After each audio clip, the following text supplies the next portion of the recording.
Since Saturday night, everybody in the news has been focused, quite understandably, on the scary security breach at the White House Correspondents' Dinner in Washington this weekend, in which a man armed with guns and knives got himself and those weapons from his room at the hotel down to the site of the Correspondents' Dinner at the Washington Hilton after the Correspondents' Dinner was already underway.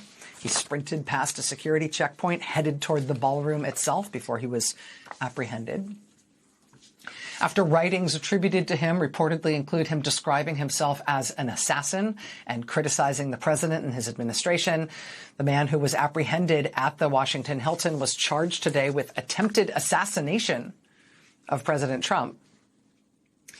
And while the administration has confirmed that a Secret Service agent was shot in his bulletproof vest during the incident, he was wounded, we're told not seriously. It's not clear whether that Secret Service agent was shot by the guy who's just been arrested and charged, or whether he might have been hit by friendly fire. But regardless, in that incredibly stressful, incredibly high stakes, incredibly dangerous situation for the U.S. Secret Service, just spare a thought for the additional burden on them at the moment. The additional distraction and nonsense they are having to deal with at the moment, on top of their existentially challenging jobs. Because the United States Secret Service, God bless them, is part of the Department of Homeland Security. And the Department of Homeland Security is a worldwide scale level disaster right now. I mean, it is the Department of Homeland Security where we have the guy who says he was teleported to a Waffle House in Georgia, serving as the key official in charge of the government's disaster response to hurricanes, earthquakes, and fires. Why not just teleport the hurricanes to somewhere less dangerous?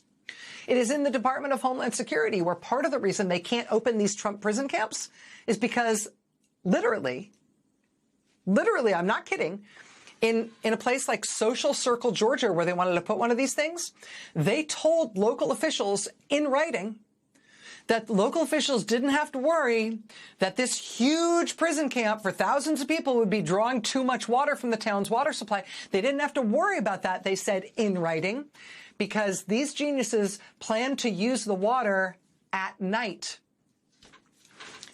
at, quote, off-peak hours. So, hey, problem solved.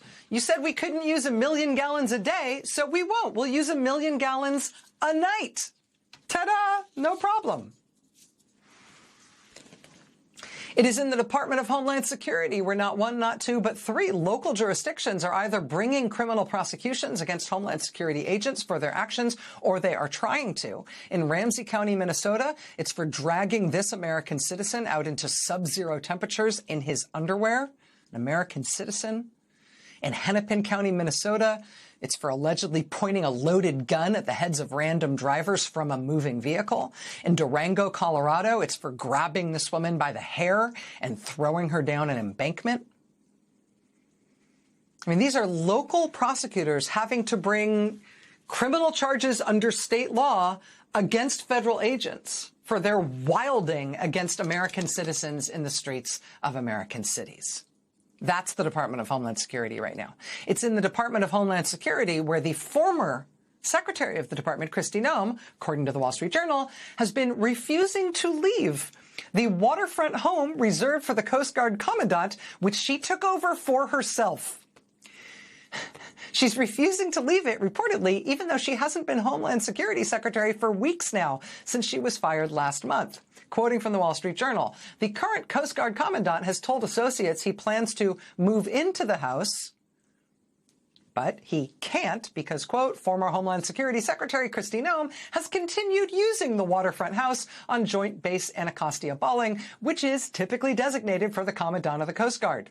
She's been using it since she took it over as a cabinet member, but she has continued to use the house even since Trump ousted her from the Homeland Security Department in early March.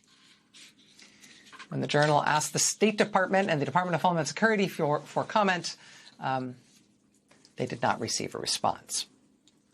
But I mean, that's kind of the tenor at the Homeland Security Department these days under Donald Trump, right? Where the person in charge randomly just takes over a Coast Guard admiral's house, then refuses to give it back even after she gets fired. And now the Coast Guard commandant, whose house it is supposed to be, is trying to find anyone to help here. That's my house, isn't it? Supposed to be doesn't that go with the job? Isn't this, I'm in charge of the Coast Guard.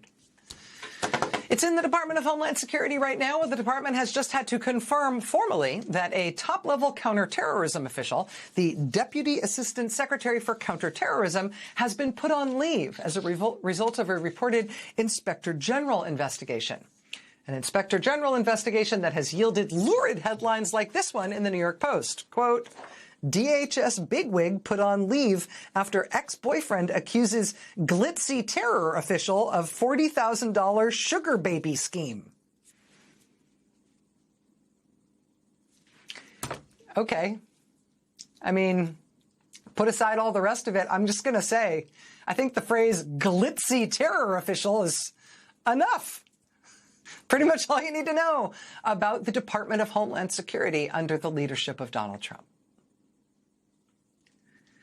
And listen, the response from the White House thus far to that armed man being tackled at the White House Correspondents' Dinner, thus far the response from the White House has been to further enthuse about the president's ballroom project and to say that surely now they ought to be allowed to fire the comedian Jimmy Kimmel. That's the right response to, yeah.